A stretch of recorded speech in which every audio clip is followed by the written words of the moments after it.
आप जो ये बार बार बोल रहे हैं कि 47 की तरह हम जमीन नहीं छोड़ेंगे, तो अभी क्या 47 जैसे फिर से हालात हैं वेस्ट बंगाल में? इतना ग्रेव मैं तो सिचुएशन है? मानता हूँ 47 से भी बहुत ज्यादा खराब हालात है।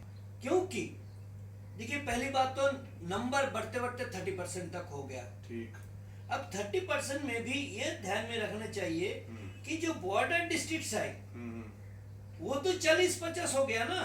क्योंकि पश्चिम बंगाल का जो बिल्कुल पश्चिमी हिस्सा छोड़ जो है, जो बिहार और झारखंड से लगा हुआ सटा हुआ है, हाँ, हाँ। उसमें मुस्लिम आबादी कम है। हाँ, हाँ। 5%, 7%, 10% है। ठीक है। अब कुल मिलाकर 30% है। हाँ। इसका मतलब इन जिलों का ज्यादा है। ये तो 40-50 हो गया। सिचुएशन और खराब है। हाँ, तो किस बढ़ेगा तरह- तो ही बढ़ेगा। तो किस तरह की प्रॉब्लम्स वहां पर फेस करने को आती हैं बाकी लोगों को? एकदम साफ बात है कि हिंदुओं का वहाँ रहने का एग्जिस्टेंशियल प्रॉब्लम है। एग्जिस्टेंस ही वहां पर एकदम से चैलेंज हो गया है। एकदम चैलेंज होगा। और हाँ। जो थोड़ा सा संपन्न हिंदू वो बिल्कुल सोचने लग गया और करने लग गया।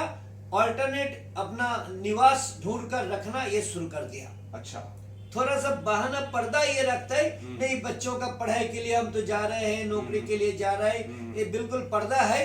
लेकिन एक्चुअली जो है वहाँ हम अगले 5 साल 10 साल में हम रह नहीं सकते, इसलिए अलग अलग ये बनाओ, कुछ ना कुछ बनाओ, अल्टरनेट रहने की जगह बनाओ। इसके लिए जो करंट गवर्नमेंट है ममता बनर्जी की, वो कितनी जिम्मेदार है आपके हिसाब से? ममता बनर्जी की सरकार पूरा जिम्मेदार है। लेकिन इस बात के साथ ये भी ध्यान में रखना चाहिए कि इसके पीछे जो 34 साल का जो कम्युनिस्टों का राज था, जमीन तो तब हमारे पैर के नीचे से खिसक गया था। देखिए, कम्युनिस्ट का राज और ममता के राज में मेन फर्क क्या है पता है? कि कम्युनिस्टों का राज में जमीन मुसलमानों को छोड़ दिया, लेकिन मंच पे नेता बैठे रहे।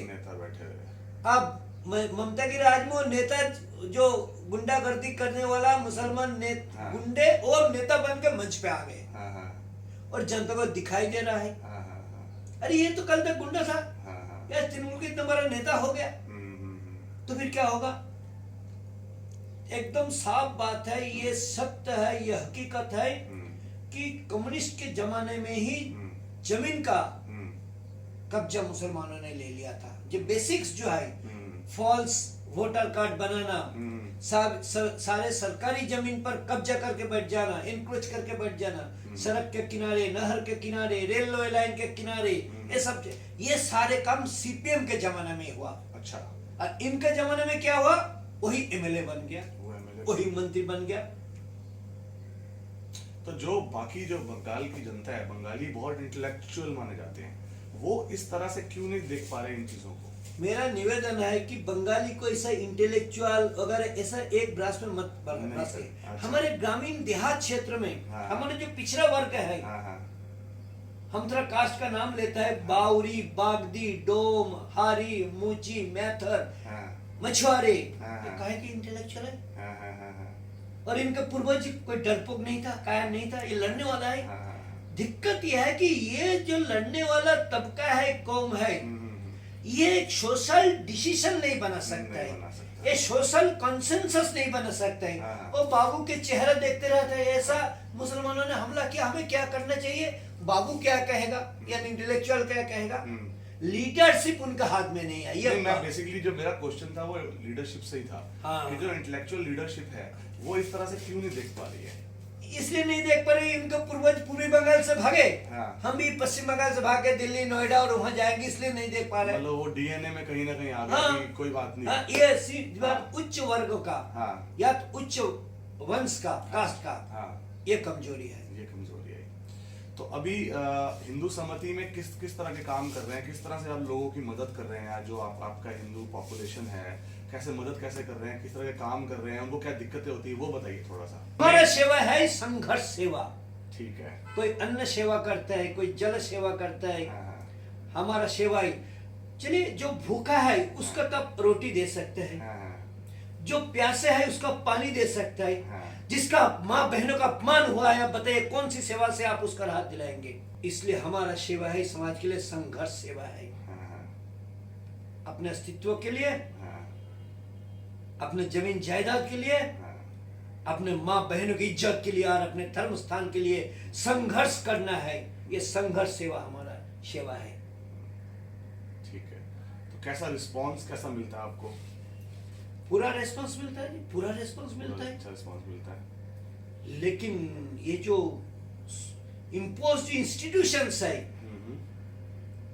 जैसे उसमें सबसे छोटा लेवल के इंस्टीट्यूशन है क्लब, ठीक है, और सबसे बड़ा लेवल के इंस्टीट्यूशन है सरकार। इसके बीच में और सारे हाँ। मीडिया आ जाता है, ठीक है, कल्चरल संस्थाएं आ जाती है। ठीक है, ये जो इंस्टीट्यूशंस है, ये इंस्टीट्यूशंस एक तो एंटी हिंदू और सेकुलर है, हाँ हाँ और दूसरी बात हाँ। इसको भी चलाने वाला तो ही बड़े पढ़े लिखे बड़े बड़े लोग है ना। हाँ हाँ अब अमर्त्य सेन का नाम ले लीजिए, हाँ। बहुत बड़ा आदमी, दुनिया उसको जानता है अर्थशास्त्री के नाम से, नोबेल प्राइज विजेता अच्छी बात है। हाँ, हाँ। लेकिन आया तो पूर्वी बंगाल से भागकर।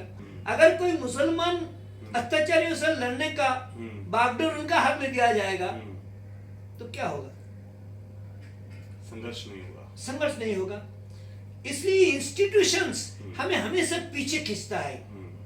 नहीं, थोड़ा सा छोड़ दो, फिर अमन चैन कायम कर लो, लेकिन थोड़ा वो सा होता छोड़ नहीं, दो। वो थोड़ा थोड़ा छोड़ के वो छोड़ दे। बड़ा बढ़ता जाता जाते है, हैं। और जो आपका वो थोड़ा थोड़ा ले रहा है उसको तो फिर और चाहिए। जी जी। तो बंगाल में एब्सोल्युटली एग्जैक्टली वही हो रहा है पिछले 70 सालों से। एकदम एकदम ठीक। तो आप क्या संदेश देना चाहेंगे इस दुनिया भर के जो बंगाली हैं उनको? क्या एक संदेश जो देना चाहेंगे वो क्या देना चाहेंगे?